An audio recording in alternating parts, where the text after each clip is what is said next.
Warm Namaste to all. I, Likhita of IIT Madras, cordially welcome our chief guest, Sri Harshit Jain ji, esteemed faculties and dear students on behalf of Vande Mataram family, an independent student body of IIT Madras. We warmly welcome you all to our first movie screening of this academic year. Vande Mataram, our national song, written by Bankim Chandra Chattopadhyay, has been instrumental in inspiring hundreds of freedom fighters to contribute in the freedom struggle and has been a great source of motivation to come forward and participate in the nation building process. Our team, Vande Mataram, aims to conduct events to sensitize the students' community and keep them abreast of the India's rich cultural, economic, socio-political, scientific and technological heritage, its relevance today, contemporary issues and thoughts about roadmap ahead. Now let us sing our national song Vande Mataram. I request you all to put your cell phones in switch off mode or silent mode, and I call upon Hari Ganesh ji for the national song. Vande Mataram, Vande Mataram, Sujalam Suphalam, Malayaj Sheetalam, Sasya Shamalam Mataram, Vande Mataram, Shubhra Josna Pulakitayamini, Pullakusumita Dhrumadala Shobhini, Suhasini Sumadhura Bhashini, Sukhadam Varadam Mataram, Vande Mataram, Vande Mataram. Thank you. Thank you, Hari Ganesh ji. Now I invite Professor Jyotirmayi Tripathi sir to welcome our chief guest, Sri Harshit Jain ji, with a laptop bag made by women of Mayur village.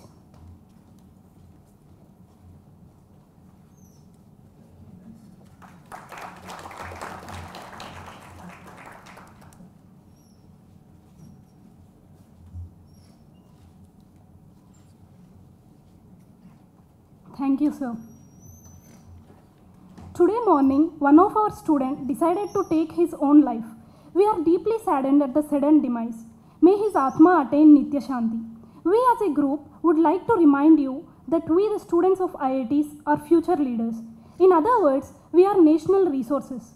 The problems we face as a student may be related to academics, relationships, or friendship, familial, financial, future, or purely biological. Some may be fairly easy to find a solution to, while others may be difficult to cope up with. IIT Madras have very strong network to provide support for the students for any of the problems.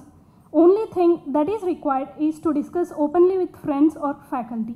We would also like to inform everyone that Mitra of IIT Madras is providing help for all students in the form of both tele-counseling or face-to-face counseling. Direct walk-ins are also encouraged. The details of all the sessions will be kept confidential. We request everyone to stand in their place for 1 minute silence to mark Shraddhanjali to our departed brother.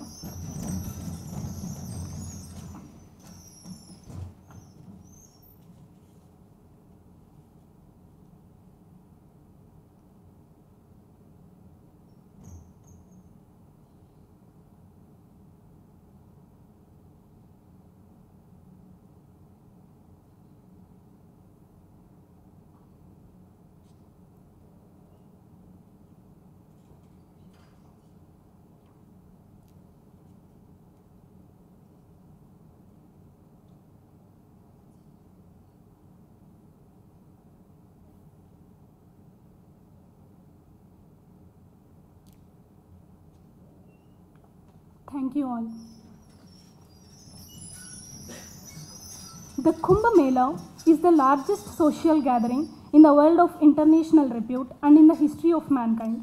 It is dynamic, self-governing and self-regulating. But unfortunately, in the last few decades, Western media and academia has been viewing it through an alien point of view. What is even worse is that young generation has been accepting such interpretations. As a result of this, we are gradually losing the right to describe our own cultural traditions. Till now, no film so far has tried to capture the central importance of Kumbh Mela in Indian society.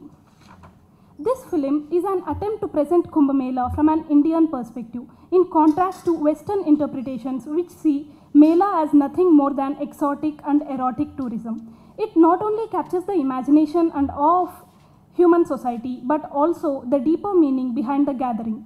With the help of scholarly experts on Indian civilization, this film unfolds spiritual, cultural, and social importance of the Kumbh Mela and highlights its greater relevance for the modern world. This film has also received lot of appreciation on international stage also. This film is written and directed by Sri Harshit Jainji. He is a journalist by education, a filmmaker by passion, and a social entrepreneur by spirit. Harshit ji took up social activism at a very tender age, which gave a lot of opportunities to know about India. Using his expertise in communication design and filmmaking, he is currently working on many projects related to Indian Renaissance. Now I would request Harshit Jainji to come to the stage and speak about the context of the documentary.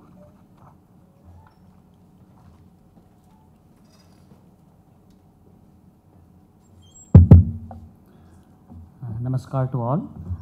I would like to thank you, Vande Mataram group, for giving me the opportunity to share my film at this prestigious institute. I would like to ask some questions to the audience. How many of you been to Kumbh Mela? 1, 2, 3, 4. Okay. How many of you have seen any documentary film about the Kumbh Mela? 5, 6. How many of you have read any article about the Kumbh Mela? Many are there. It means the young minds have the curiosity to know about the Kumbh Mela. That is a good sign. But what is important, that what they are getting about the Kumbh Mela from that films, from that article, or from that book written on the Kumbh Mela. When I started doing research on the Kumbh Mela, I was very shocked that all films made on Kumbh Mela was with Western perspective. And I was shocked that no film was able or intent to highlight the core philosophy about the Kumbh Mela. When I further researched, I found not a single book on a Kumbh Mela which can highlight the core importance or the core value of Kumbh Mela. So I was very shocked that what happened, that the event of this grandeur, event of this diversity, event of this level, no media house, no publication house has capability to express the real soul of the Kumbh Mela or to publish the real soul of Kumbh Mela. So with the shocking status of my mind, I started the project of the Kumbh Mela film project, and I have decided to make this film on Kumbh Mela.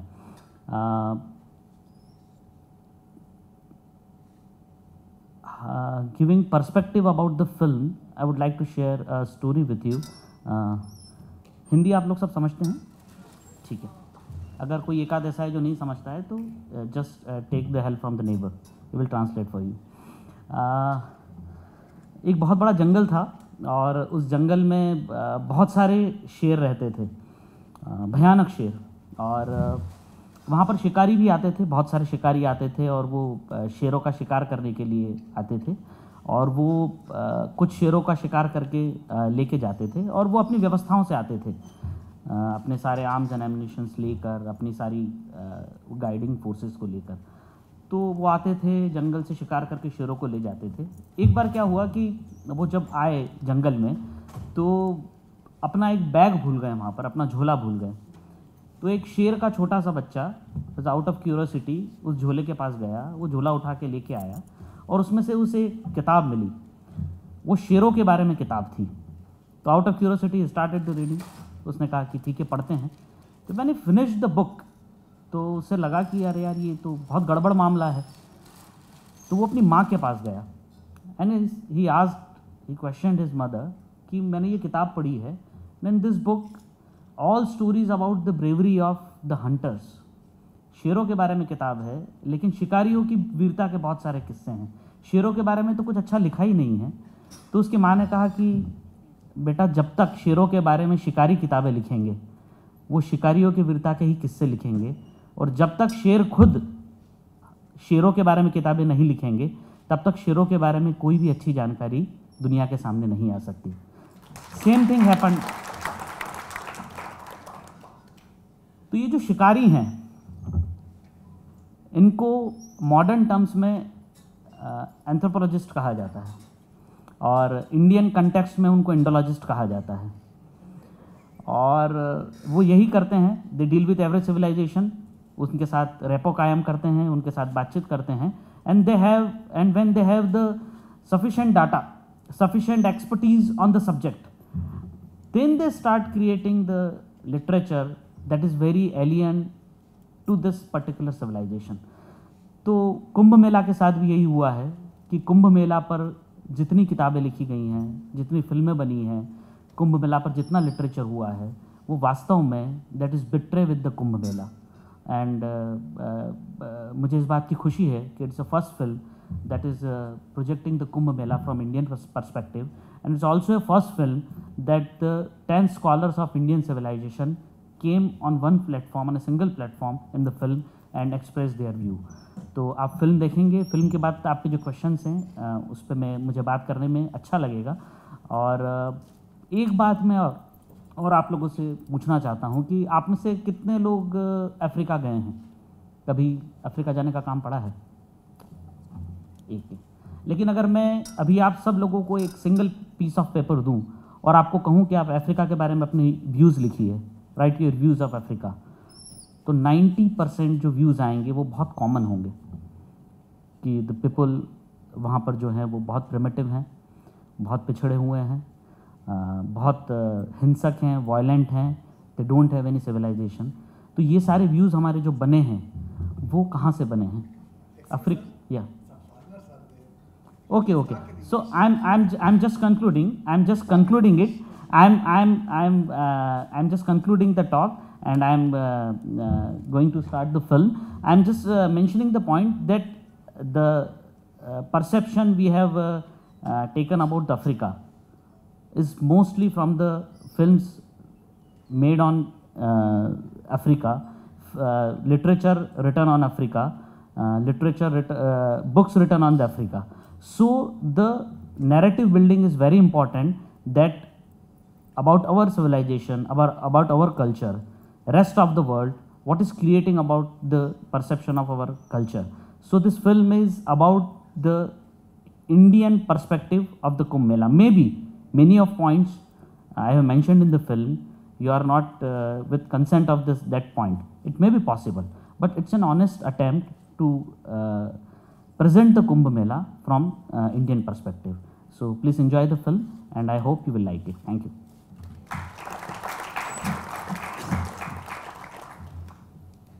Thank you, sir. We request you all to enjoy the screening. We would also have an interactive session with our chief guest after the screening.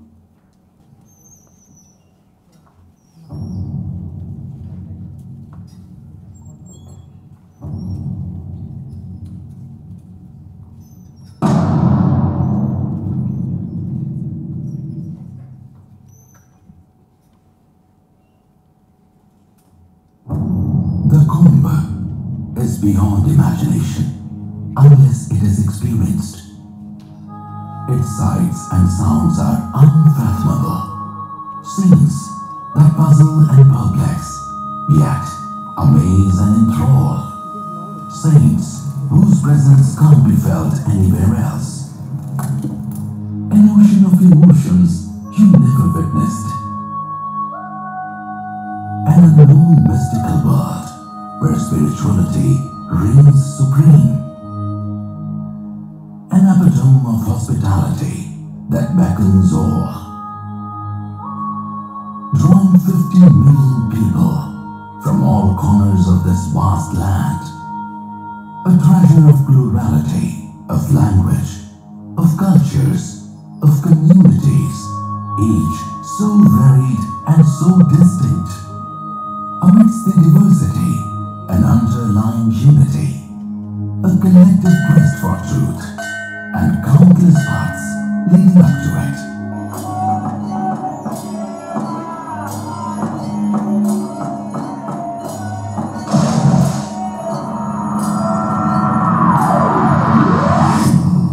This is the Kumbh Mela, the world's largest, grandest, most spectacular event. This is the Kumbh Mela, a window to the heart of India. The Kumbh is a celebration of bliss.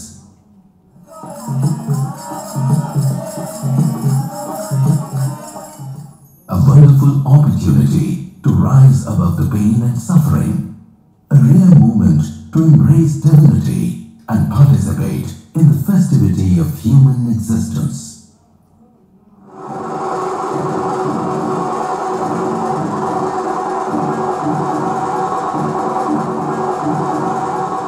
Kumbh Mela is a confluence of sages and ascetics. Without any formal invitations, these saints converge at the Mela site under the flags of their respective akharas and sects.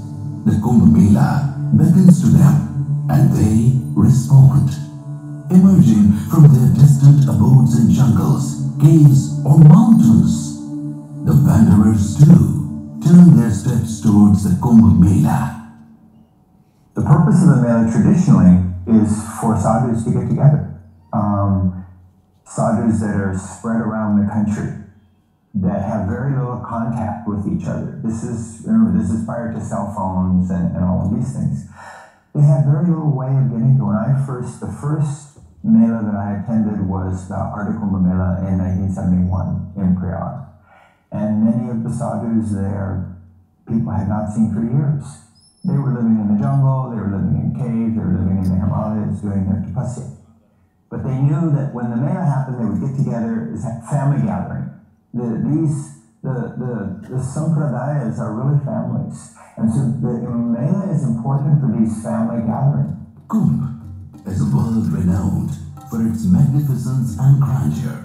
Even more astounding is the beautiful diversity that it encompasses. From south to north, east to west, from Ganga to Kaveri, Himalaya to Sahyadri, streams of spirituality, wisdom and awareness merge in this divine Kumbh Mela.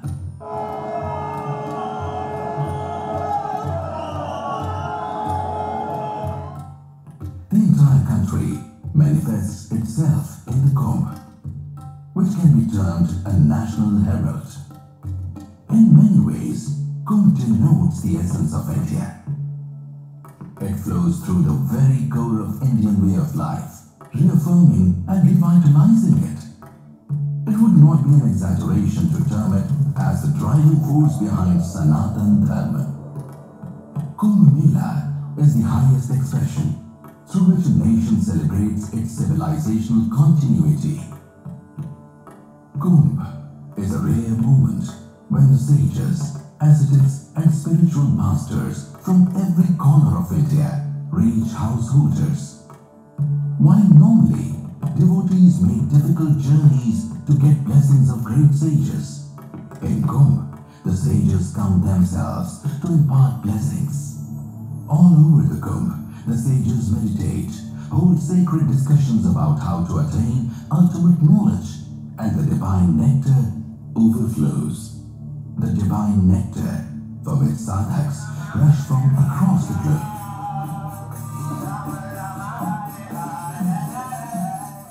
36 years ago, I wanted to go to Australia and stop over in India. And by chance, I ended up at the Kumbh in Hardwar. There was a full Kumbh in Ujjain at the time. And I had no idea at all what it was. And I met two saints who impressed me so much that 36 years later, and still in India. The Kumbh is a golden opportunity to glimpse into the soul of India, to comprehend Sanatan Dharma. A journey into understanding Kumbh is a journey into unraveling the mystery that is India. A peep into the mystical Kumbh is an attempt to demystify India. To understand India, one has to understand the essence of Sanatan Dharma, and viewing Sanatan Dharma through the looking glass of the Kumbh can make it simpler.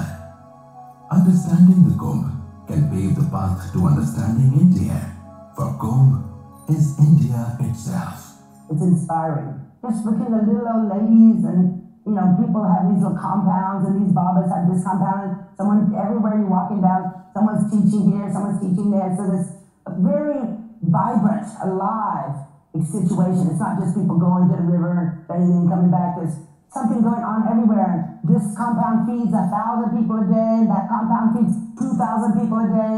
Over here, this one doesn't feed anybody, but there's lectures going on. And this one's really rich and fancy. This one's just a poor little place, side by side. And that's an interesting thing to see, is the diversity and the intensity. It's like one of the most intense experiences on earth, I think, the Kumbh Mela. The presence of countless sages, saints and monks imbues the atmosphere of the Mela with a purity that is impossible to experience elsewhere. Kumbh Mela, in its true sense, denotes an invocation to the collective conscience. Kumbh is a celebration of awareness, a Mahayagya for cosmic well-being. On the banks of the Mela flow sacred rivers, and among the multitudes of their banks flow sentiments that elevate humanity to a higher plane. Kumbh is organized at 4 places on the banks of sacred rivers. In the north at Haridwar, and in the east at Prayag on the banks of the river Ganga. Ujjain in the west hosts the Kumbh on the banks of river Shipra, while in the south it is the Godavari, whose banks at Nasik are the venue for the grand event. Rivers have always been revered in Sanatan Dharma. Riverbanks have traditionally been venues for organizing religious festivities. In fact, many pilgrimage sites called Tirth are located on the banks of rivers. Tirth means that place that transports or takes one across the symbolic river of life. In doing so, one is set free from worldly bondages. Kumbh, by virtue of being held on riverbanks, becomes the locus of attaining liberation. On an average, the Mela is held every 3 years across 4 different locations. Hence, each location becomes the chosen location after a span of 12 years. Once the location is declared, a temporary township emerges there almost out of thin air, ready to house the surging crowds that would descend there during the month-long fair. The Kumbh Township is a mobile citadel that moves from one location to another, taking within its folds the devout, whose numbers keep growing with every passing year. Traditionally, the Kumbh Mela has been the prerogative of akharas, that is, special sects to which sages and saints bear allegiance. Nearly all of the designated 13 akharas trace their origins to Adi Shankaracharya. Each akhara is distinct in its philosophy, practices of worship, choice of chief deity, etc. In spite of this diversity, all akharas subscribe to a common mission, the upholding and propagation of Sanatan Dharma. Their coming together at the Kumbh Mela bears testimony to this common purpose. It can intrigue an external observer that without any central authority, publicity, or formal invitation, how millions come together at the Kumbh Mela on specific date and place. Even more magical is the fact that they spend an entire month together in peaceful coexistence without conflict or discord, and sharing their knowledge, experience and worldview with each other. After completion of the Kumbh, they return to their native places blissfully, with adding treasure of knowledge, austerity, and spirituality with them. This shows the sacred and historical significance of the Kumbh Mela and also the unflinching devotion of the devotees of Sanatan Dharma. But what is the origin of the Kumbh Mela? When did this huge event first make its presence felt in the Indian mainland? How did it become one of the torchbearers of Sanatan Dharma in this huge nation? Kumbh Mela is something that is very ancient in India, has no beginning, therefore there is no history of when it started, because it's in the beginning of times. In Western religions, there is always history, there is always a particular beginning and event happened, and so certain things that they believe have a time and date when it happened, and before that the same truth or the same knowledge of God or the same instructions were not there. So there is a arrival of Jesus in one case, or God is given. He gives Moses the 10 commandments, and then the arrival of Muhammad, he gets Allah speaks to him. So in our case, something like the Kumbh Mela is beginningless. There is no one event in history from which it starts. That's a very important point. Second thing is that the Kumbh Mela is an enactment, reenactment over and over again of the original, how things start. The whole idea of creation or the whole idea of manifestation that is enacted. Now in Christianity and Islam and so on, they enact social events, political events, but there is no philosophical, metaphysical, cosmological event as such being enacted by them. It's so difficult for them to understand because there is no parallel to this in their own history. The first documented reference to the Kumbh Mela can be found in a 6th century treatise. Renowned world traveler and chronicler Hyun Sung documents his visit to the city of Prayag.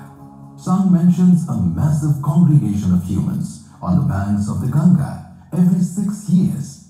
During the event, the ruler King Harshvardhan would give away his all in charity, returning to his place in only the clothes that covered him. It's fairly probable that the event referred to here is the Kumbh, held every 6 years at Prayag. The timing and venue of Kumbh Mela is determined on the basis of astronomical events.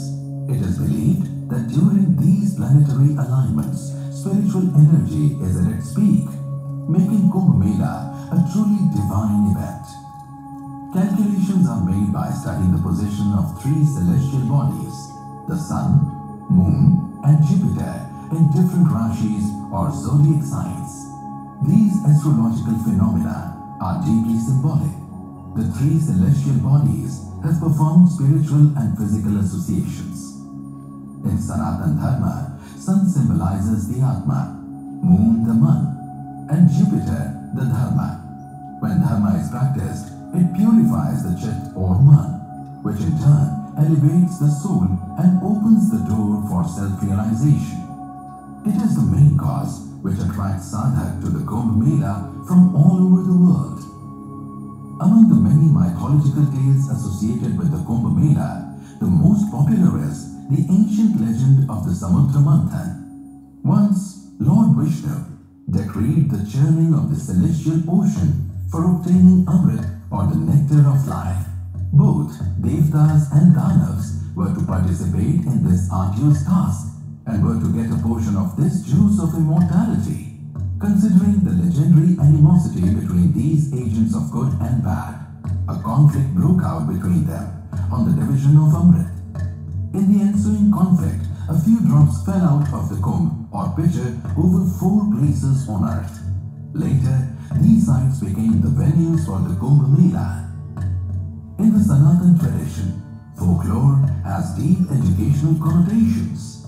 It presents profound and esoteric truths in simple and interesting tales for the uptake by common masses. Samudra Manthan, or churning of ocean, is the manthan that must take place within each individual between the asuric or the materialistic forces within oneself, which makes one think that one is only the body, and the daivic or the divine elements within oneself, and it's through that churning which involves suffering and tapas that extraordinary vibhutis are generated, which become a part of oneself, and which it's these vibhutis which helps a person go beyond who one was and becomes a new being. So it's really about regeneration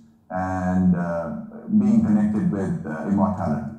Kumbh Mela is a rare opportunity to understand the tradition of saints and sages of India.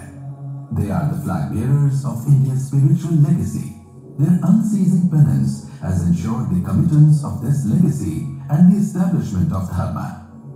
That is why, in Sanatan Dharma, they are treated as the highest authority in society. We don't have such people in the West. It's only in India where you can meet such great people who have done sadhana, who have purified themselves to a great extent. These great men may look different on the outside, but essentially they are similar in the core values they uphold. They are all seekers of truth. Under the tutelage of these saints at the Kumbh Mela, ordinary men can find answers to the questions that have been plaguing them, and a deeper synthesis with their wisdom could show the path to a meaningful life. These mystics are India's spiritual heroes, exerting a deep influence on the mind and psyche of India's millions. The saints willingly abdicate the charm of material world and dedicate themselves to the pursuit of self-evolution. This is a beautiful and pragmatic rendition of the microcosm in its journey towards the macrocosm. When the upholders of the Sant Parampara congregate at the Kumbh Mela, it truly becomes a site of great relevance and indeed boundless reverence. We all want to be happy, and money is not going to give us happiness. A sense of meaning in life will give us happiness.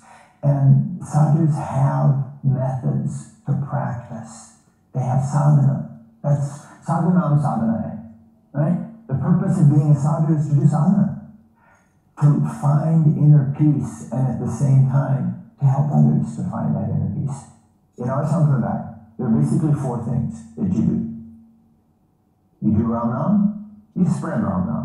You eat and you spread food, right? Bhajan, bhojan. Those are the things. You take it, you do it yourself, and you spread it with others. Though the Kumbh Mela is essentially a fair of saints and ascetics, it is also a rare opportunity for the householder to witness great sages and gather invaluable education about what constitutes right and wrong, dharma and adharma. Many saints visiting the Kumbh Mela are those who have never set foot in organized society. They shun all social interaction, spending days, months, and even years in uninhabited lands and far-off caves, in deep meditation and penance. Kumbh Mela is where the Indian gurus concentrate their energy and guidance to direct to the human world, taking all their knowledge from the higher planes of consciousness in the inner worlds and taking it down where they can share it with all humanity. So there's the sharing of India's wisdom not only with the people of India, but with the world as a whole. Traditionally, Kumbh Mela offers an opportunity for debate, discourse and dialogue amongst the sages of different sects of Sanatan Dharma. The nectar that emanates from this intellectual churning enriches the spiritual, social and cultural environment of society. Kumbh Mela is a unique amalgamation of three varied traditions: the Shastra tradition, the tradition of sadhana or meditation, and the household tradition. It is the beauty of Indian society that each of them maintained the decorum and grace of the other two. At Kumbh, one can also witness that how different systems of governance, political, dharmic or social, do not control but strengthen each other. This mutual management becomes the foundation of an ideal society. Sanatan tradition is a tradition of spirituality. Despite of all physical comfort and prosperity, man has always been plagued by the existential quest, the eternal question of the self. Who am I? What is the truth? As these questions plague the psyche, one rushes to the Kumbh Mela to seek answers. Sanatan Dharma is the path of questioning of the deepest kind, which allows you to go beyond, which is something that traditional science cannot do, because each traditional scientific discipline is a framework for a specific limited study, and all that you can do is to reproduce the results related to those systems.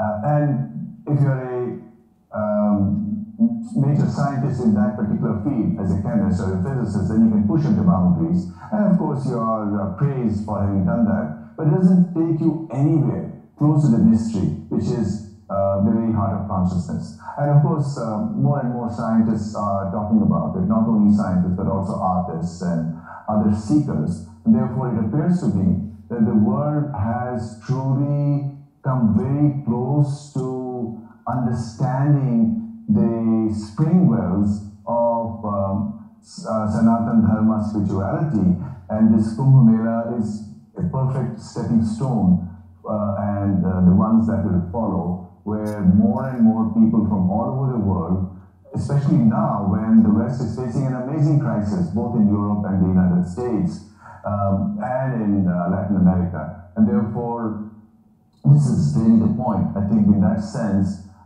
this Singhasta is a historical moment. They throng to the Kumbh Mela, but it would be wrong to call them tourists. They are Tirth-yatris in the true sense of the word. Tirthatan is an amazing innovation of Sanatan Dharma. Tourists and pilgrims are different. True, both undertake journeys, but the similarity ends here. Unlike tourists, Tirth-yatris don't seek adventure, excitement, or mesmeric sights. Their journey is deeper, an inner movement, a movement to get answers to life's perplexing questions. It is an all-encompassing journey, from the stated to the unstated, from the gross to the subtle, from the manifest to unmanifest. Kumbh Mela offers countless opportunities for spiritual elevation. Here devotees come across to many saints and sages. It's also a time where villagers have an opportunity to meet the sadhus, so that the sadhus can then they can interact with the sadhus, they can hopefully get some teachings, they can hopefully find inspiration if you find the guru. This has been a part of the ancient tradition in many villages.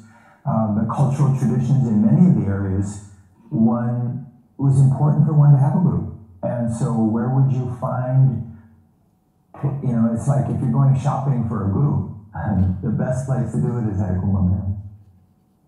So this is one of the very important, the gathering of sadhus and then the interaction between sadhus and householders.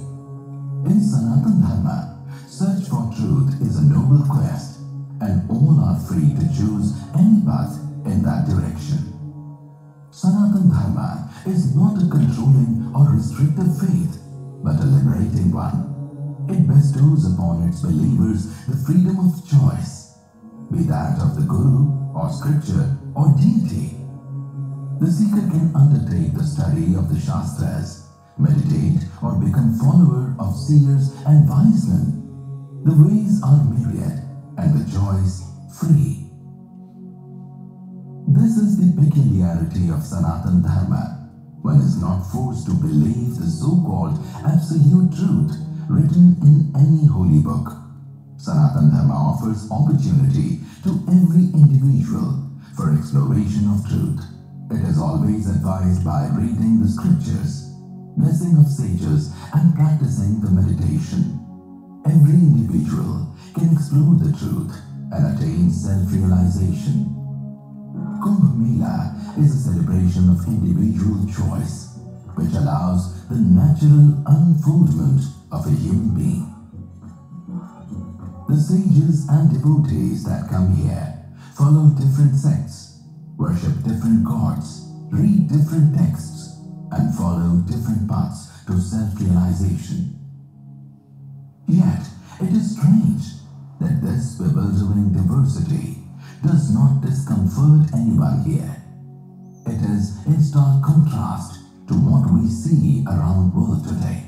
A world that is becoming progressively intolerant to plurality, where stringent, sometimes violent means are adopted to force humanity to subscribe to one monotheistic faith, belief, or worldview. Sanatana Dharma maintains that God is consciousness, which is all-pervasive and manifests itself in myriad ways. Even laymen in India understand this. India as a country is unique in the world that it has allowed the full freedom of exploration of religion, spirituality, science, art, and consciousness all together. And this tremendous diversity then comes back as a mutual sharing and respect for every unique individual and every unique point of view. So this ability to embrace the great freedom of life in a higher unity of awareness is manifested through the Kumbh. Probably this is why Indian society is so astoundingly diverse. Be it language, food, faith, practices, or belief system. Yet, this diversity is bound together by an underlying unity. It is very important to understand that it is not only unity in diversity, but an underlying unity which allows and makes it plural, manifest in diverse expressions. This unity is not artificial or enforced by an institution, but is inherent. Due to the underlying unity of Sanatana Dharma, the external diversities flourish without inhibitions or clashes. In Hinduism, there is great respect for diversity and no place for strife or conflict. This belief makes words such as religious conversion unattainable to believers of Hinduism. It is really amazing that not a single event of conflict or violence happens at Kumbh between various sects of Sanatana Dharma. In Sanatana Dharma, there is no attempt to make anyone subscribe to a single scripture, faith, or God. It salutes the diversity in creation, just as it celebrates the diversity in each individual. Such a deep understanding of the diversity in creation gives Hinduism a truly egalitarian outlook. Hinduism celebrates plurality, making it democratic in every sense. This outlook bestows upon the Hindu the tolerant eye to discern the same consciousness in the plurality of the world. Kumbh, in a true sense, is a celebration of diversity. Kumbh Mela brings in many gurus and many teachings and many sadhus, so it's quite a variety, and Western people are used to a very stereotyped spirituality, and it's hard for them to understand the great diversity of the Kumbh. At the Kumbh, we can witness yet another defining uniqueness of Hinduism. It perceives divinity in every particle of creation. In nature, every speck coddles within itself a spark of this divinity. No wonder then that the Hindu worships nature. In Kumbh, it is very obvious that millions of people bow before trees, rivers, and forces of nature with the same reverence they bow before gods, scriptures, and sages. The world today is facing severe ecological imbalance, but it can learn reverence for nature from Sanatana Dharma, especially through Kumbh. Hinduism's worldview of recognizing a pervasive consciousness is not merely a dharmic practice. It is a belief system with deep understanding of life and its preservation. It is obvious that Hindu feels obsessive need to forge a relationship with nature. The Hindus see the maternal figure in a cow, or a river, or a tulsi plant. Trees and mountains are believed as protectors. Serpents are worshipped as deities. In fact, a monkey or a cat invokes familial associations such as uncle or auntie. This is neither coincidence nor superstition. It bears testimony to Hinduism's subordination to Mother Nature and heeding to her mighty assertions. In doing so, the Hindu vows to protect and preserve her. For a Hindu, it is not important who he is worshipping, but what is really important is the understanding that every creation of nature is divine and thus eligible for worship. The issue of sanctity becomes very important because in the West, sanctity is really limited. What is sacred? Right? What is sacred is predetermined by the rulers, the religious leaders.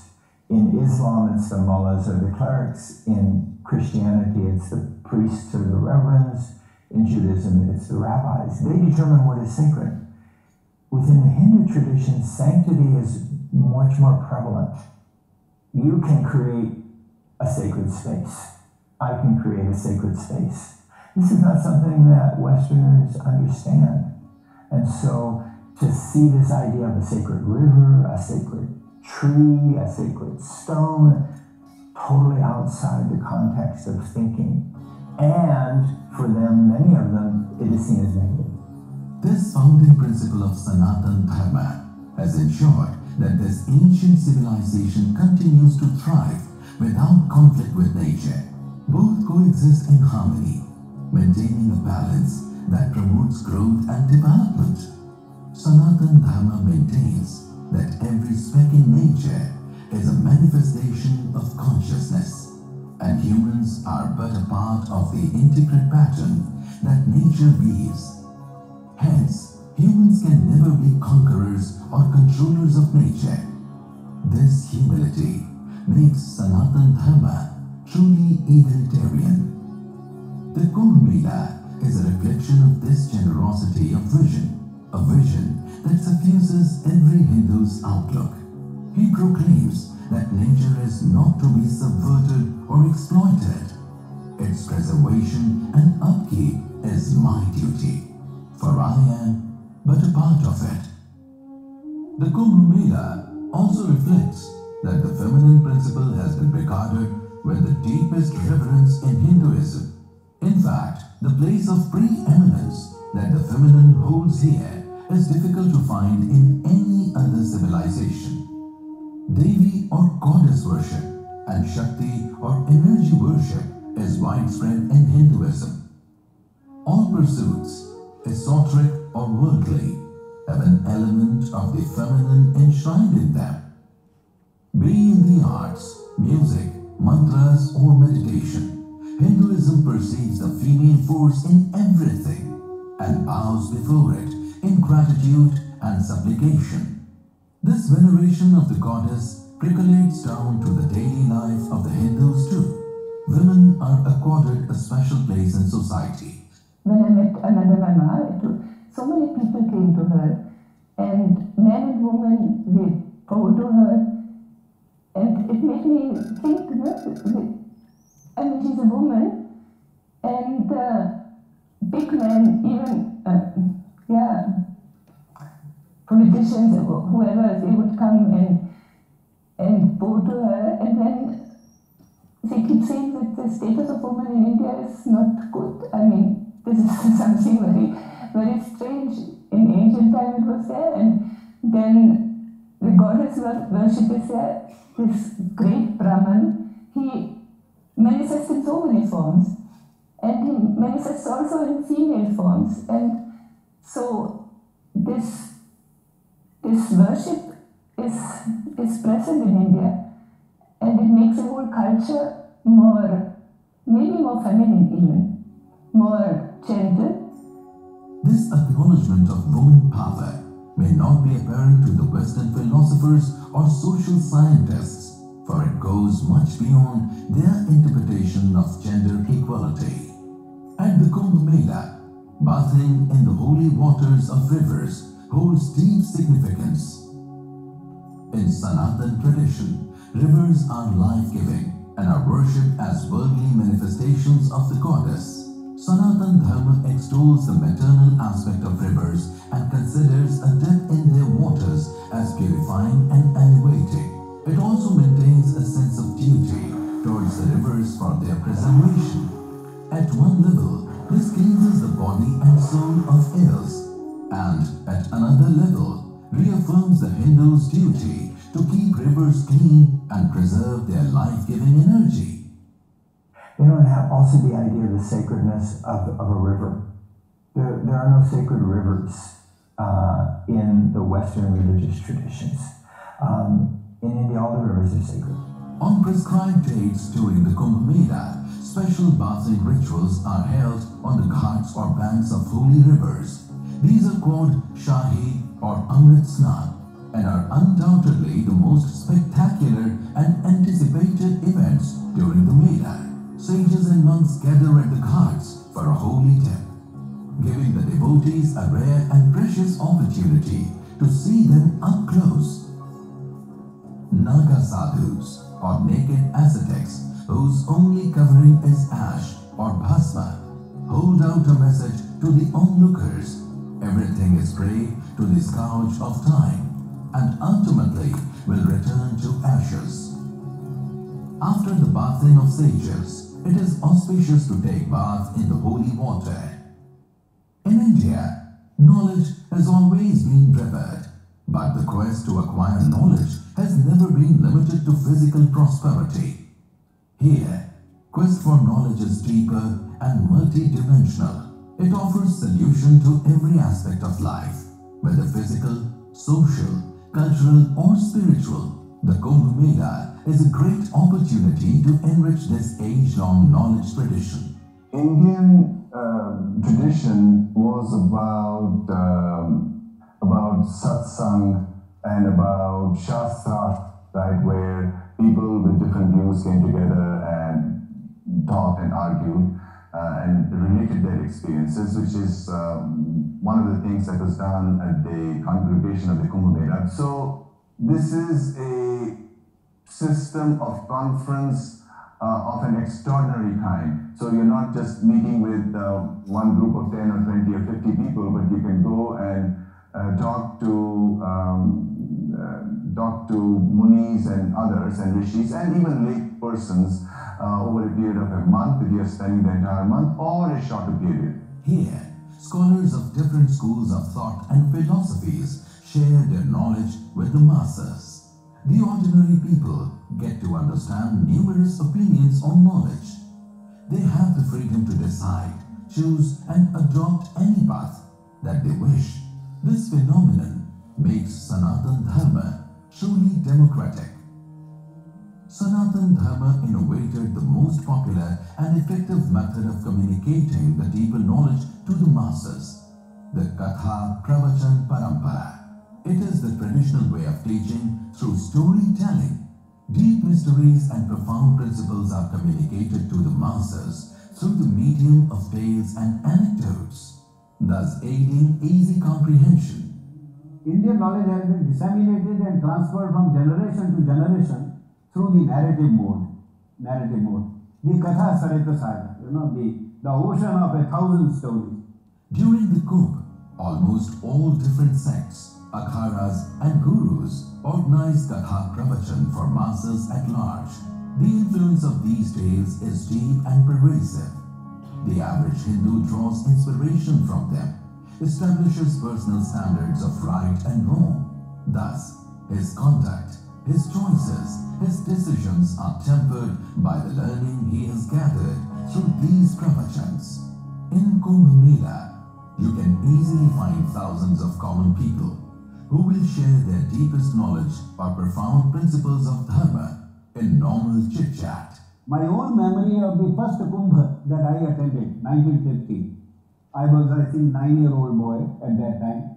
I was in Haridwar and I went around in the morning. I would go around after bath, I'll go around and in one pandal, somebody will be narrating the story of Mahabharata. I will sit for some time, then go to the other person narrating Mahabharata, and then I will choose, this is the best. And then, that is how I learned my Mahabharata. The Katha Pravachan Parampara has been responsible for making knowledge, esoteric knowledge, democratic and vernacular in India. Democratic and vernacular. The knowledge has reached the masses, irrespective of any social, cultural or any other distinctions, which our education system does not ensure today. But Katha Pravachan, in the oral tradition, the beauty is that when you speak, anyone who has ears can hear you and understand. He doesn't need the reading ability, he doesn't need the writing ability, he can understand you. So Katha Pravachan has been responsible for the sedimentation of knowledge in the Indian people. It is the success of Katha Pravachan Parampara that Indian society has maintained its wisdom for thousands of years. It's the excellence and competence of Kathakars or storytellers who transmitted deep knowledge of Shastras to the life of common people. The philosophy is so profound and even normal people understand what consciousness means, Chaitanya. I was once in a village and there was a lady saying Karunamai, and a bus full of villagers came. She was talking Sri Lalita, it was a Lalita temple, Chaitanya Rupa. Lalita is in the form of Chaitanya. And I thought, you can tell this in India to simple villagers, but if you tell it in the West to academics, they will have a blank stare and wonder what is this consciousness.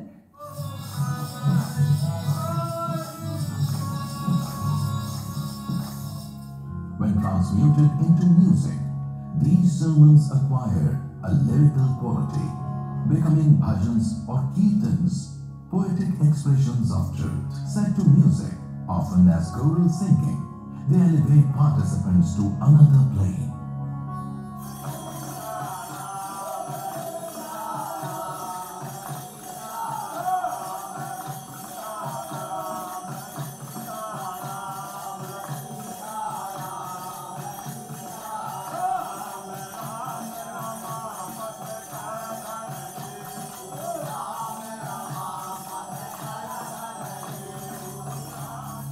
One can only marvel at the artistry of the storytellers who could so beautifully bind dharma, knowledge and truth into simple stories for general consumption and mass communication.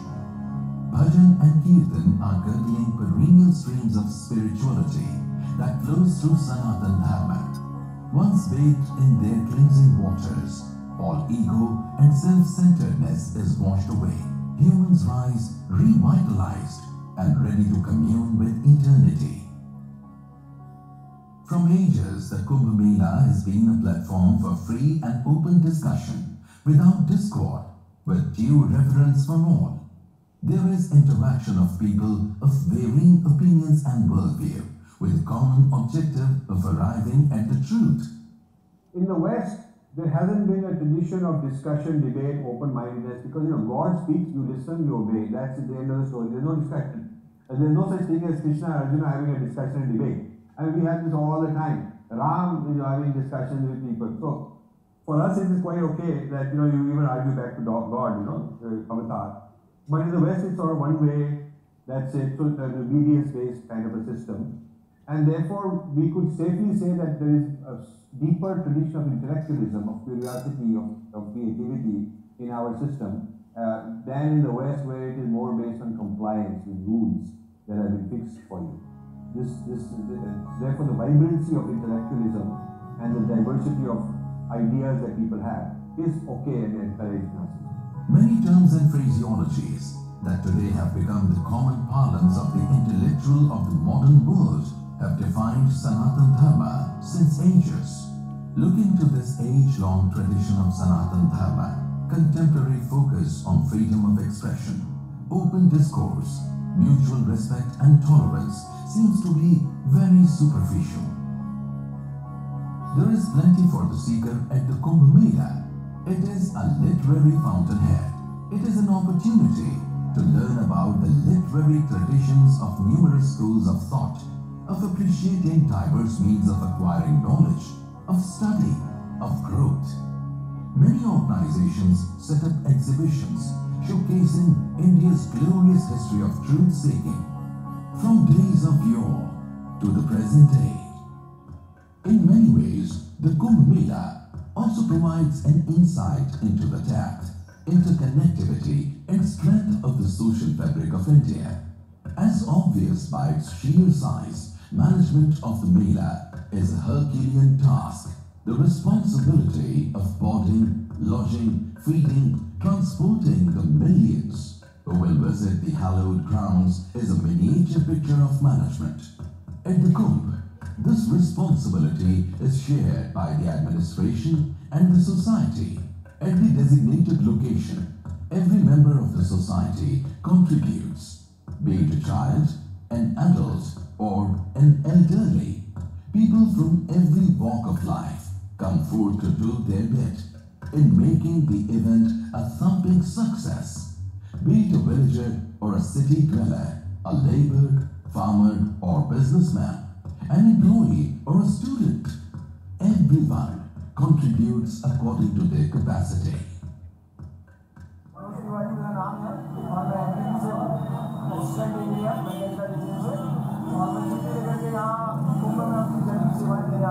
संतों और भक्तों के जूठे बर्तन धोना तो बहुत पुण्य का कार्य है।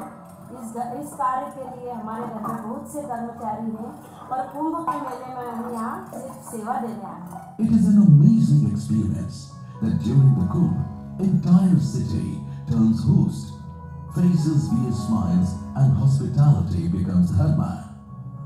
Invitations are dispatched to friends and relatives months before the event, in happy anticipation of the fair and the visitors it will bring along.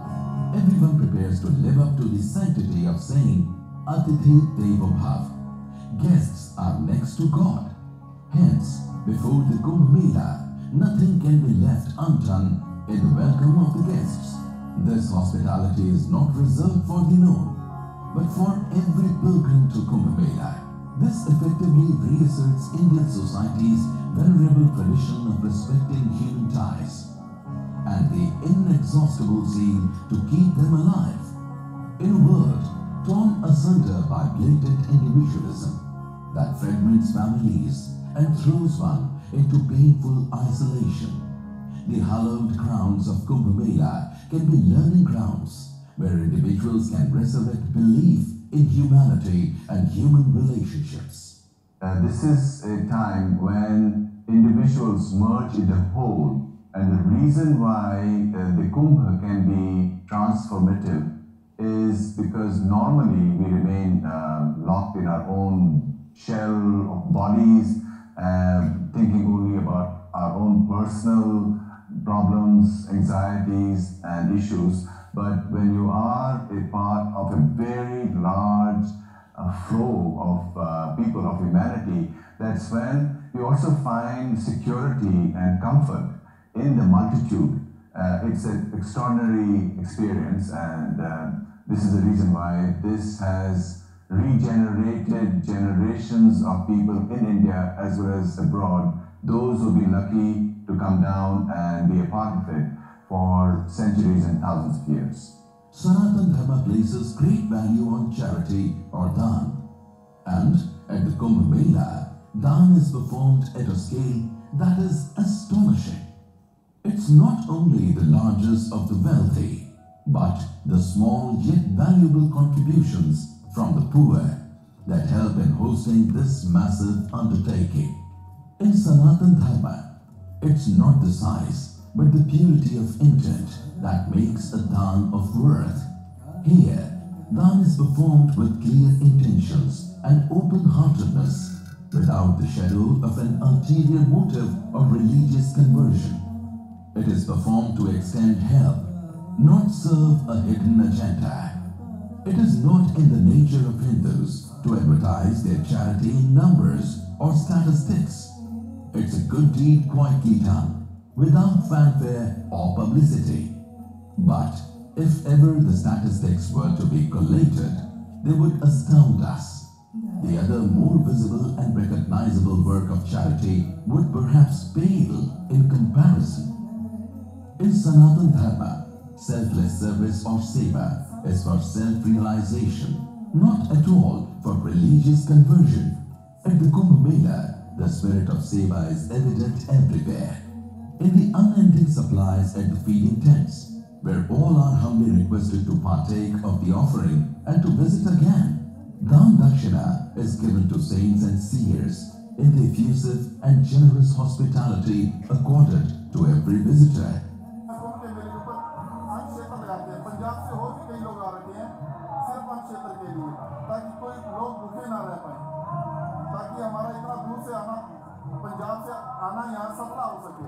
In spite of its many redeeming and unique qualities, Hinduism often has been charged guilty of casteism. Yet, the Kumbh Mela stands as a visible testimony to the contrary. Here, the fair is for all, be it the feeding tents, visits to temples, dips in holy rivers, or being in the tutelage of saints. All participate, all are welcome. This is social inclusiveness at its best. People also visit saints looking at their knowledge and austerity, despite of identifying their caste. Everybody from any class of life, from anywhere in the world, can come and take baths together. I mean, it's not like when you're taking bath in the Kumbh Mela that you notice that there's this caste or that caste or this class of people or this, level of people. It doesn't matter. You're all taking bath in the same water. You're all getting along. You're all undergoing the same austerities. The crowd is pushing you as much as anybody else.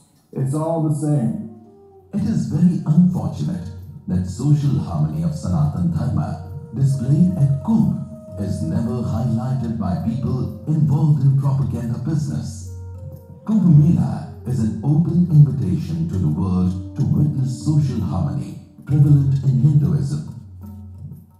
The Kumbh Mela, along many other things, is an economic treatise. In ancient India, organization of fairs, festivities and pilgrimages was a proven method to keep the wheels of economy well oiled. This is because such events provided plenty of opportunity to create avenues of employment. It is a great economic booster. When people travel from north to south, from east to west and crisscross, and when they travel in large numbers, then there is a big economic turnover. Though this angle of Kumbh Mela has not been thoroughly researched yet, it is easy to presume that the Kumbh Mela, being a massive venture lasting over a month, plenty of employment opportunities would surface here, benefiting big and small tradesmen, artists, artisans, farmers. Across the world, cultural and economic growth is seen as mutually contradictory or at best misaligned.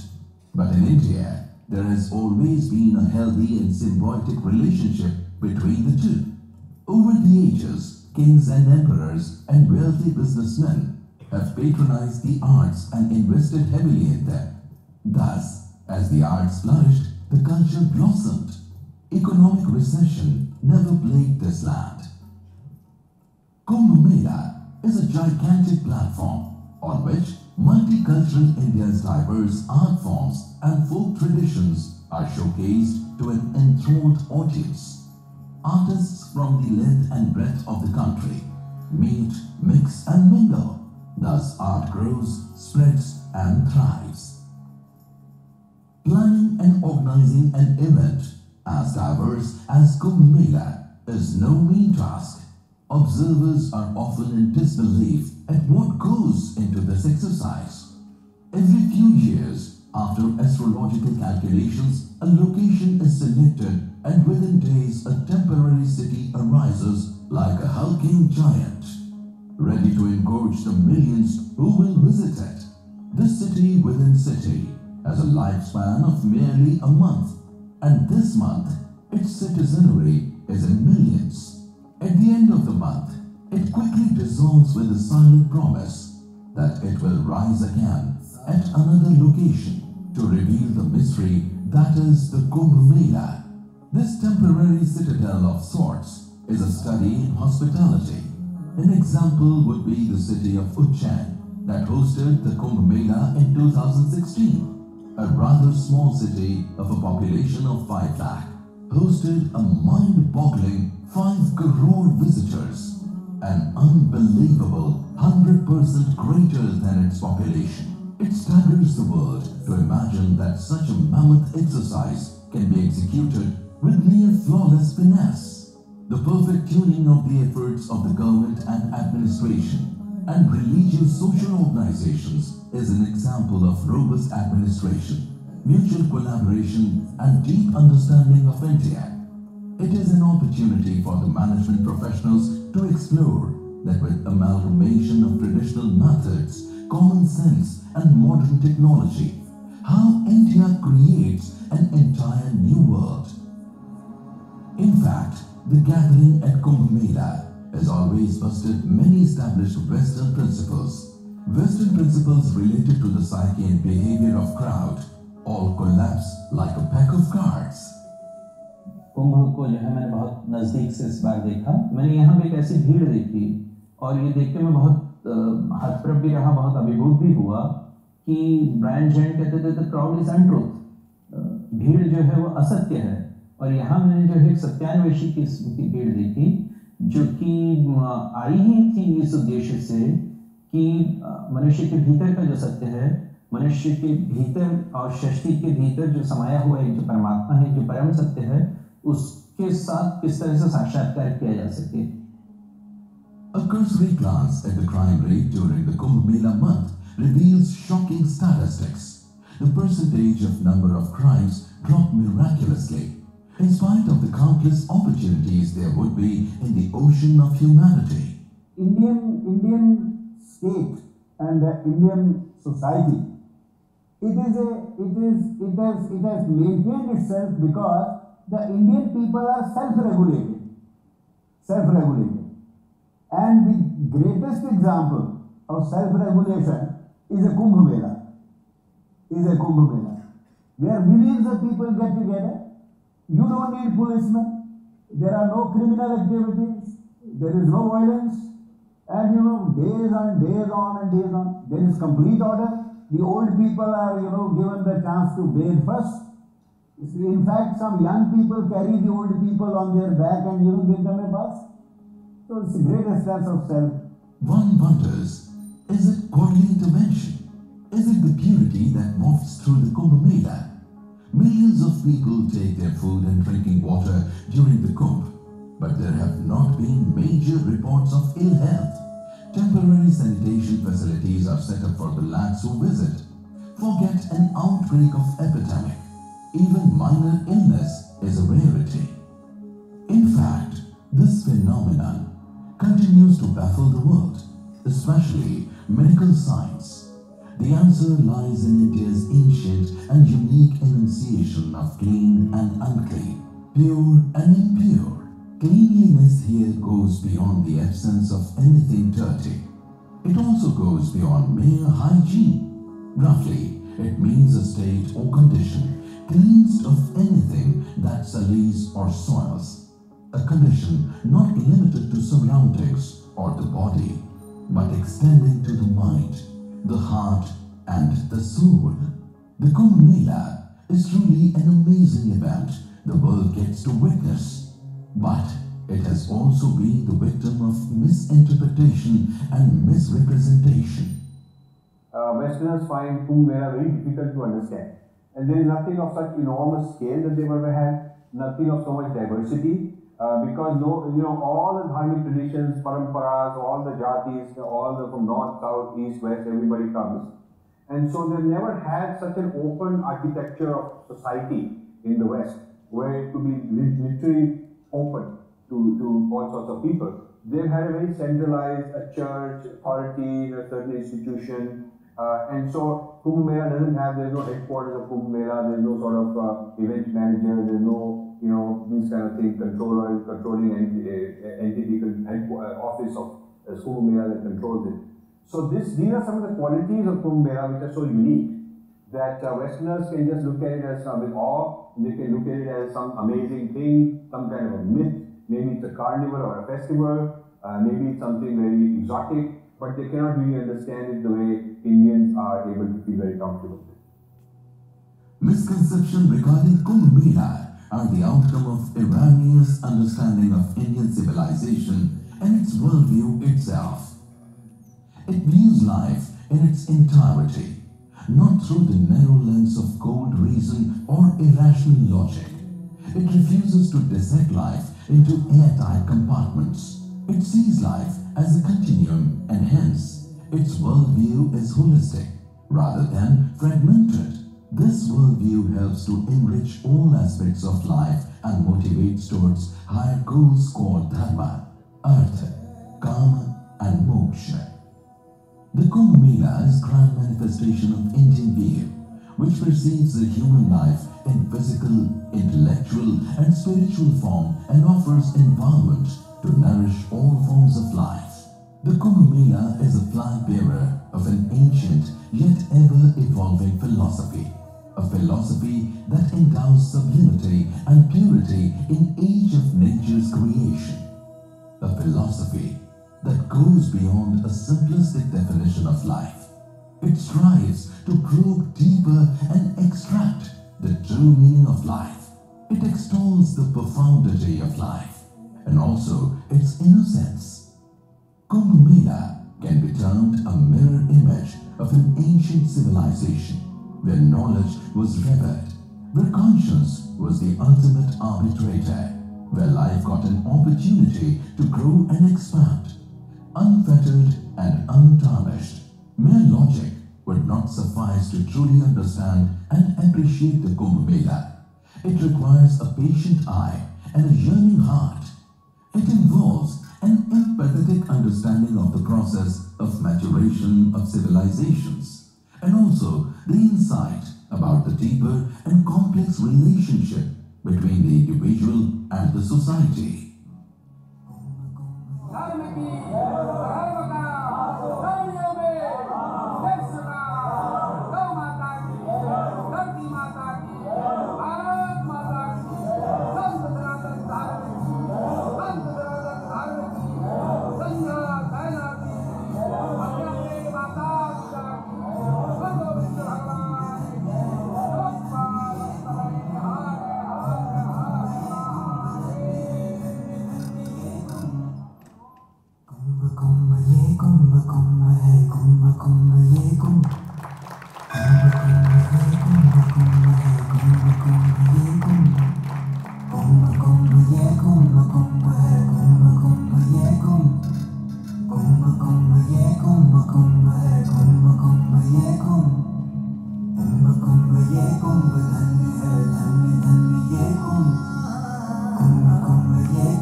request Sri Harshit Jain ji to come onto the stage, we declare the floor open for the interactive session.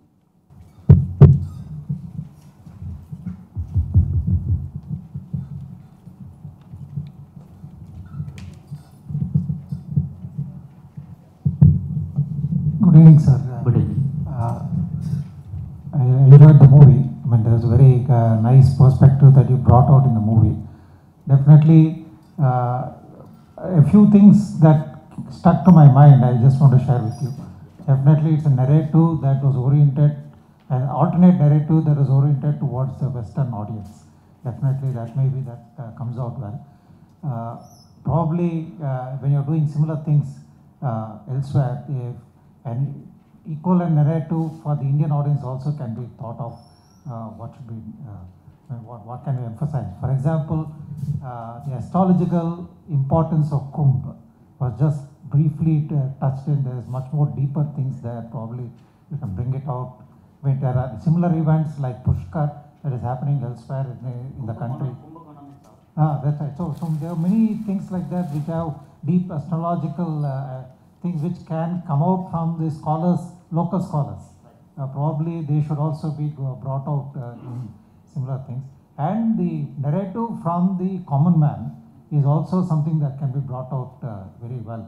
Because when I visited Magh Kumbh, maybe about 2 years ago, I happened to visit one of the tents. That was in Allahabad. Yeah. So when I could interact with somebody who was staying there for almost a month, and could see what their daily activities are. They go drive early in the morning at 3 o'clock and have a bath in Ganges in that cold water and something. There are a lot of experiences that common man faces. Probably these things can also be brought out in your future versions. Thank you for your appreciation and for your suggestion. Actually, this documentary has the seed thought of 10 to 12 documentaries. 10 to 12 fresh documentary of length of 1 hour can be made out of this narration. You are very true that astrological perspective is very important and it needs to be given more time. But as I said in the introduction, that basically this film is a counter narrative, because the Kumbh Mela is criticized a lot, most misunderstood event on the earth. So the basic motivation of this film is to bring an Indian perspective in contrast to the Western perspective. But now when we have created this basic documentary, we can create some more out of that. And in 2019, from 14 January, there is a Kumbh in Prayag. So I welcome you all. Please visit the Kumbh Mela, because it's not possible to communicate the Kumbh through any film, through any photograph, through any book or any article. There is only way to be in Kumbh Mela and experience it. That is the way only. Hello, sir. Hello. So I am Abhishek. Basically, I am from Allahabad. Oh, great. And my home is near, like, half kilometer from Yamuna and 3 kilometer from Ganga. Okay. So I'm in middle. Saraswati, you are not able to find. So I'm living near Gaughat. You know. So actually, from my childhood, I used to visit this Kumbh, and I used to live there for 45 days with my grandmother. So I know it, and I experience a lot. And through this film, I see that some facts I didn't know, because something which is nearer to you, you don't bother something. So through this film, I feel there is much to know, and appreciate this film, and it should be broadcast all over in country. Yeah. तो तुम्हारे घर पे रहेंगे, अभी घर का address देना because I'm going to attend the next Kumbh Mela. Okay, so you are welcome. And it's very difficult to find the good accommodation in the Kumbh Mela. Okay. You are okay. Thank you very much.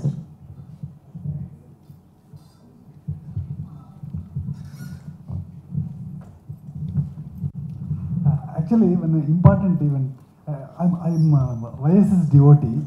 Then I follow Kriya Yoga. I do Kriya Yoga, and very important event took place, in Kumbh Mela. In one of the Kumbh Melas in 18th century, 19th century or so. That is Mataram Babaji, met.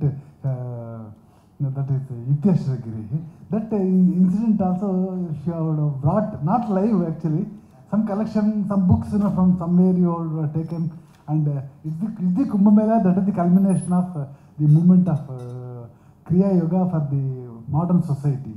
That you would have brought it would have been very nice. You understand what I'm telling? Thank you. Actually, what I'm planning that the next Kumbh Mela, there can be a trilogy on Kumbh Mela. The spiritual aspect of Kumbh Mela, the social aspect of Kumbh Mela, and cultural aspect of Kumbh Mela. So when we have the time of 45-50 minutes for a particular documentary to highlight this deeper philosophies, then only we can handle it, or we can explain it to the some sort. So we will try in our next documentaries. And I'm appealing to all, your young minds, your bright minds. You have the technology in your hand now. Most of the people have the Apple phones now, and they do this chatting on the phone. So that is not the Apple for made for that. So you develop your own stories, you create your own films, and you broadcast in the social media and YouTube, because nobody else will come to create the film about ourselves.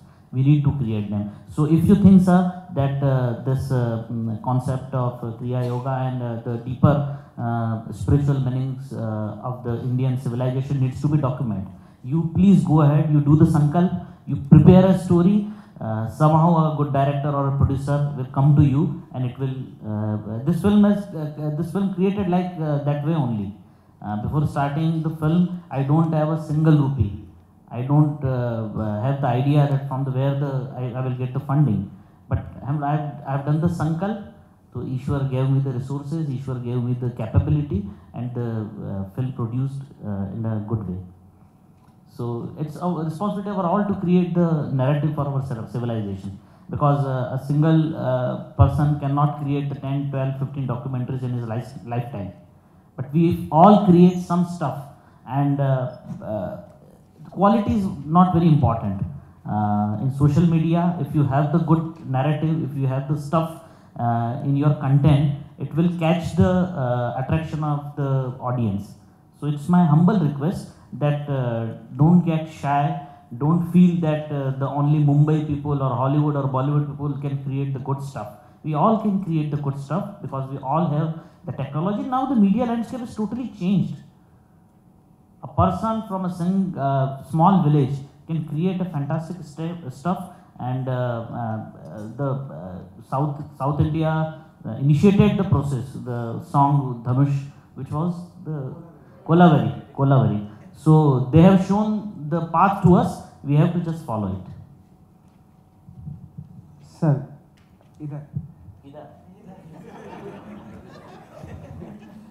sir, one small question. Sir, how can we? How can we? Sir, how can we use Kumbh to clean our rivers?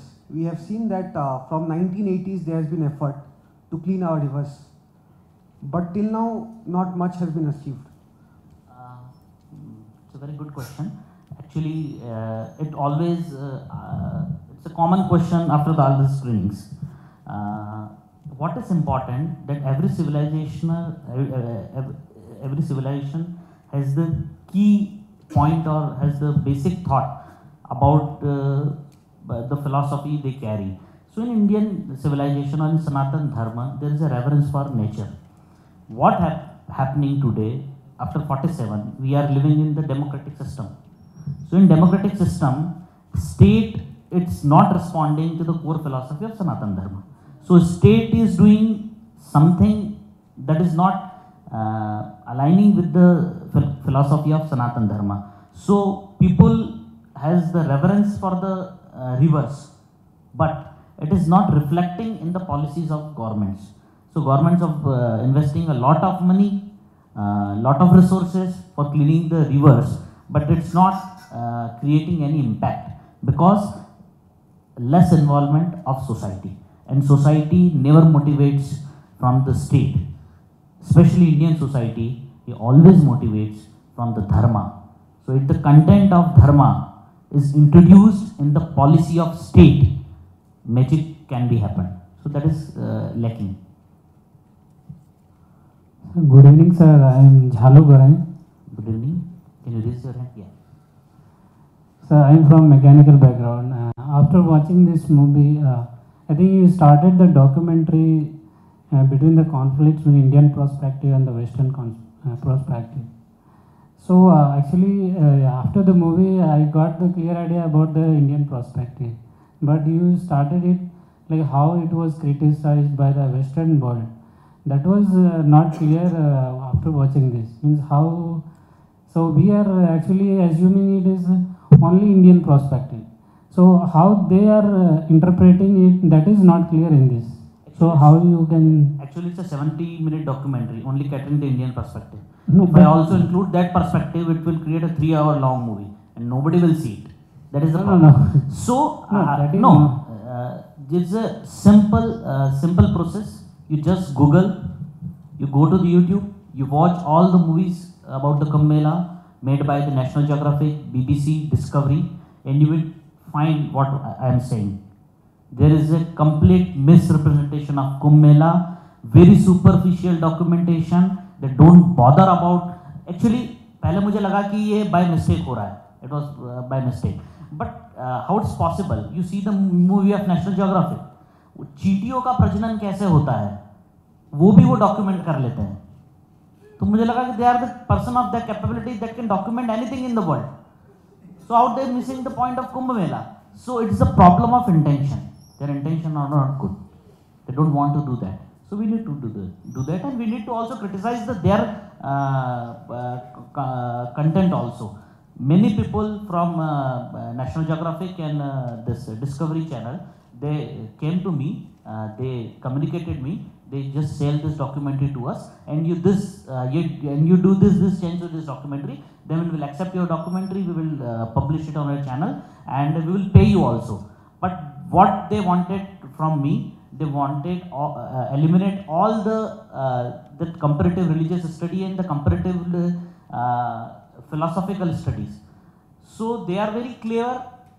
They want to do what narrative they want to throw in India, and they are doing excellent work in with their mission and goals. The problem is with Indian people and Indian civilization that we need to invest a lot in creating the alternative narrative for the Indian civilization.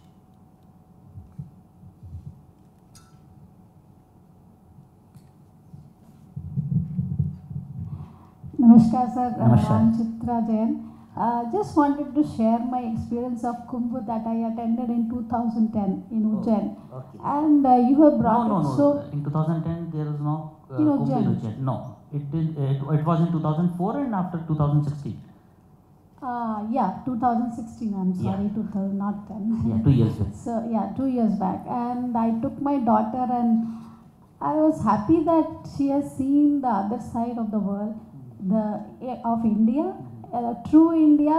And I used to wonder why it has not been documented, and today I saw, and I would like my whole family to see, because it was amazing experience, the way the akhadas, different types of akhadas, and millions of sages over there, and the harmony they maintain over there, and it's amazing experience. So thank you very much for showing us the true picture. Thank you that you have been to Kumbh Mela with your daughter, because in 2016 when I was about to document this film, I went to her friend's house, and his daughter, 13-14 years, I asked her that are you going to attend the Kumbh Mela? Bola nahi. Maine why? Because Ujjain is very near to Ujjain, 60 kilometers only. What he answered, वो कुंभ में है ना बच्चों को पकड़ के ले जाते हैं इसलिए मैं नहीं जाऊँगा. So that is the height of distortion about the greatest gathering of any civilization.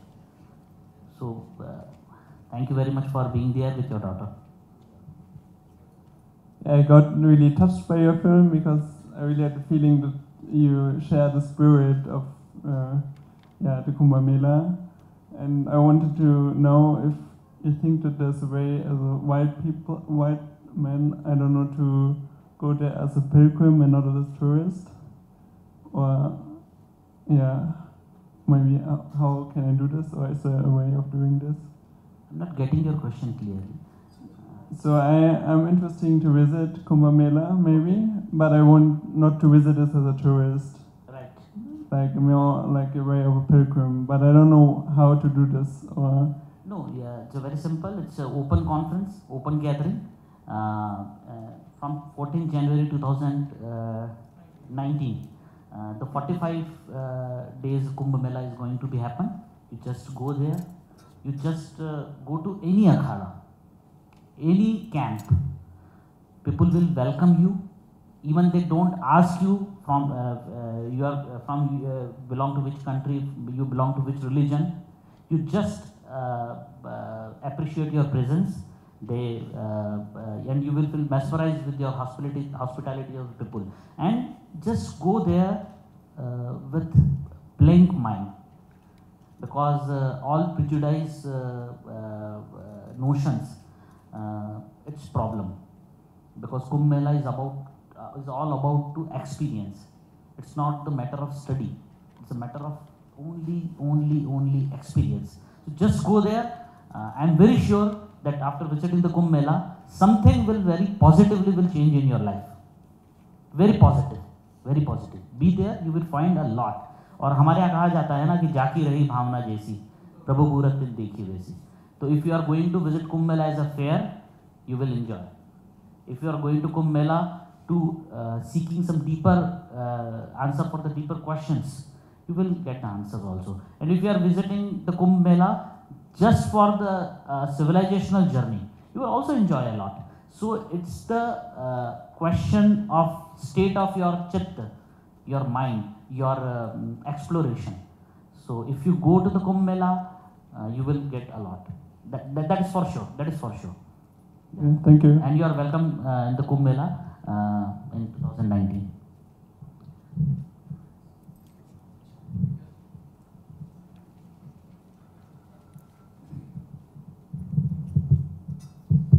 Good evening, sir. Good evening. And thank you for the movie. It was a very nice experience for me. And I have watched a couple of documentaries regarding Kumbh Mela. One from Michael Wood, and it really talked a little bit about Kumbh Mela, the story of India. It got released in 2007, where I could really see what the sages are all about. You know, they really know so much, and I didn't really expect that from them. And the second one, this is also from the BBC person Bruce Parry, and the name of the documentary is Tawai, if anybody is interested to know. And he really speaks with a lot of sages at Kumbh Mela. And the point is, I came a little late to the movie, so I didn't really get to know if you had any such clippings wherein you interacted with any of the sages there.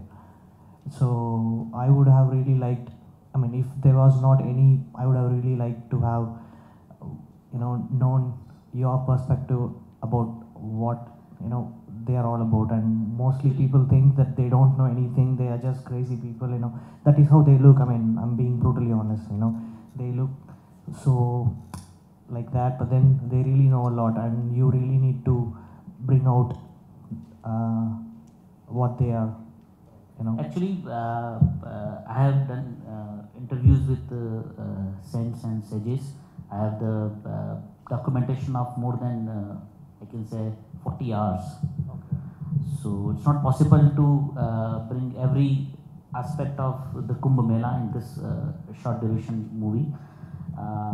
But yes, there is a need to communicate to the world about this Santa Parampara of India, and especially the spiritual tradition of India, and the yogis who come to the Kumbh Mela They are really amazing, amazing people. And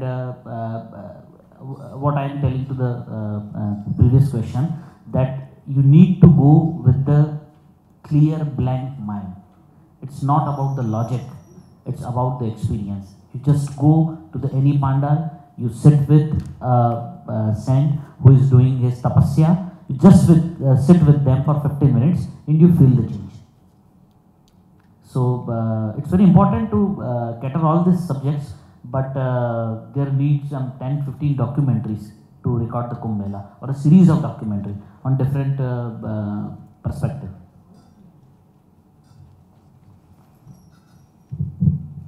And I really like the making of the video, and my appreciations to the guy who sang at the last clipping, you know, the end of the video, the end of the documentary. He sang really well. I mean, the editing. Yeah, his Keshav Kundal. Okay, thank you. He's the singer of the. Actually, the song is written by me. Yeah, sang by the Keshav. Thank you, thank you, Okay. thank you for that experience. Thank you very much for watching it. Before I had a perspective that that there's a lot of crowd there and who will go there. Now that I have a feeling that in the next room only I have to go there. No, great. That is the purpose of this documentary.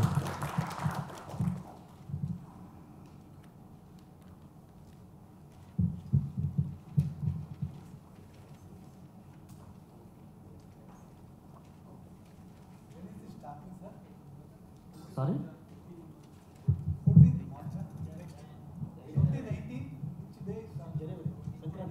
Kumbh, next Kumbh from 14 January, Makar Sankranti.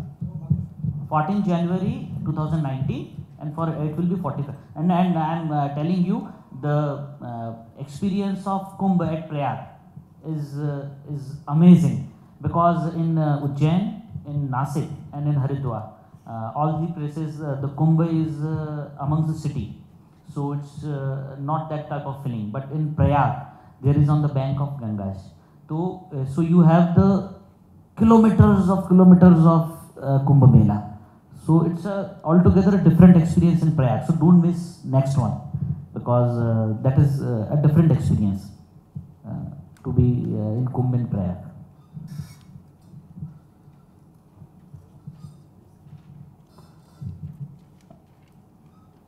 Shri Harshit Jain ji,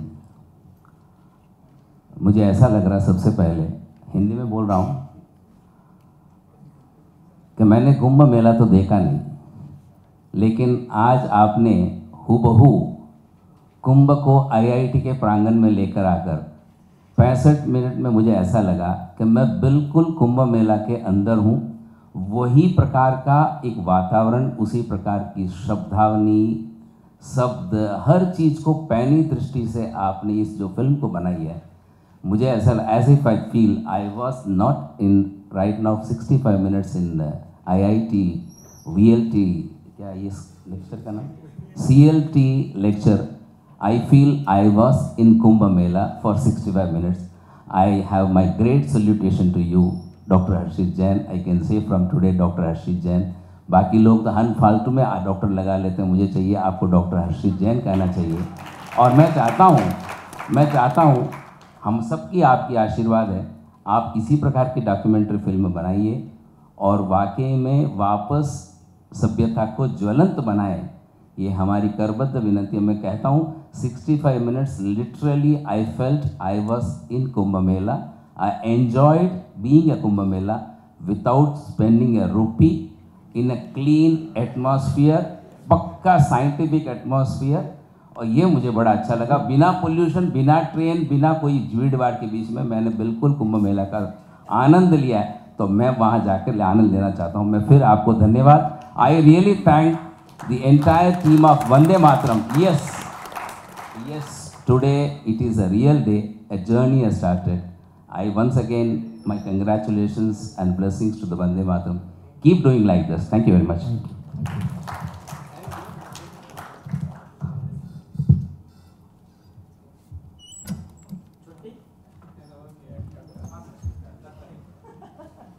May I now request Professor Mahavir Jain sir to come up on dais and present the memento to our chief guest as a token of respect and gratitude.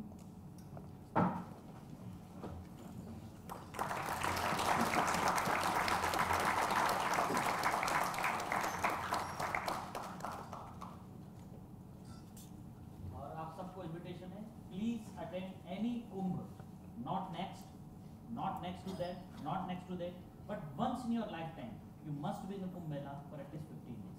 It will be the life-changing experience for your life. Thank you very much for watching this movie. From a young filmmaker, is sparing your 2 hours of Saturday evening. I know it's very difficult, but thank you very much. Thank you. Thank you, sir. I humbly request Jayashree ji to propose the vote of thanks.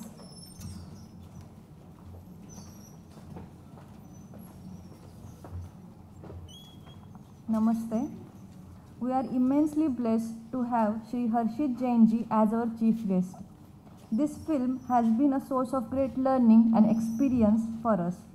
It is true that India and Indianness as a concept has been on the wane, and it needs serious observation as we are losing our own tradition. We must know that all that is old and ancient is not necessarily outdated, and all that is new may not be good, even if it is fashionable. In this simple note lies the key to the understanding of India's predicament. Once again, we express our gratitude to you, sir, for sharing your valuable time with us. We also thank our faculties, alumni, technical experts for the lights, sounds, and videography.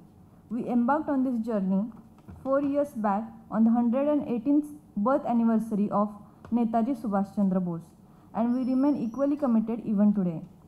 We pray for your love and support. We will keep serving. Jai Hind, Vande Mataram.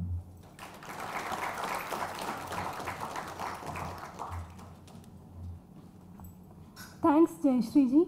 I would also like to inform the audience that a conference on enhancing quality education is being organized on October 6th. The venue is Hotel Accord, Chennai. I would also like to thank everyone for coming here, and also I would like to take this opportunity to inform our audience that bags made by women folk of Mayur village is now available for sales in Gurnath stores. Please contribute to their success story by buying them. Once again, we thank you all for being here with us. It has been a great pleasure. Now I call upon Sri Hari Ganesh ji for national anthem.